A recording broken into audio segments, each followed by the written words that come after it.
Well, na ano na nga ako, nag-post nga ako na hindi ko alam bakit nauso na itong pagiging Superman doon.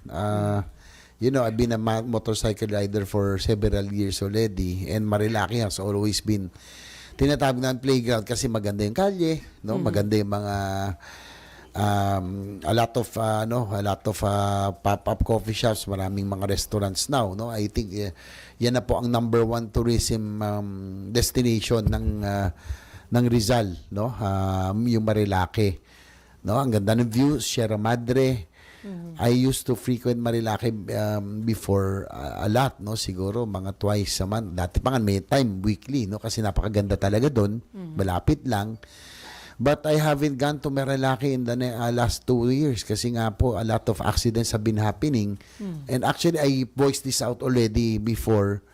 Nagsabi na ako sa PNP, sa Rizal officials. Naglagay naman po sila ng checkpoints, naglagay sila ng rumble strips, no?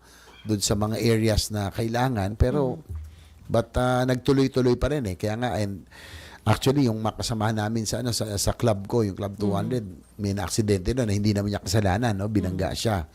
So, we have been actually we also had Make Marilaki Safe ride before. Kaya lang nagbalik na naman, no? Titino.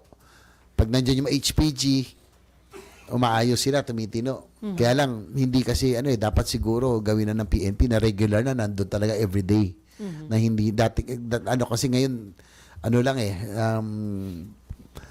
basta lang sumisipot, no? So we are organizing a Make Marilaki Safe Again ride this Sunday. Will be participated by a lot of known motorcycle riders, si Kuya Kim Atienza and sila Jay Taruk, makasama natin.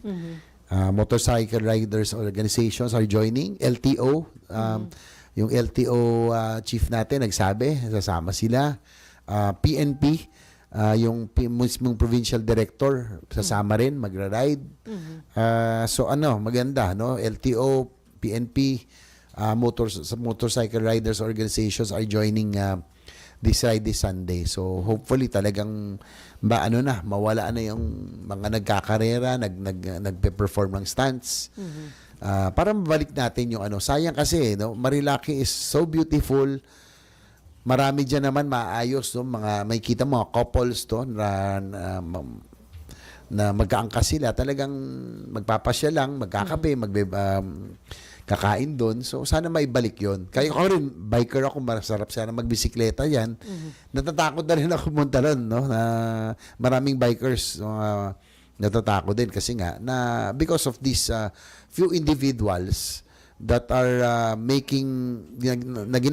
ginagawa nilang racetrack ang Marilaki and performing stunts, no? So nagulat nga ako sa Superman ba't nauso yan.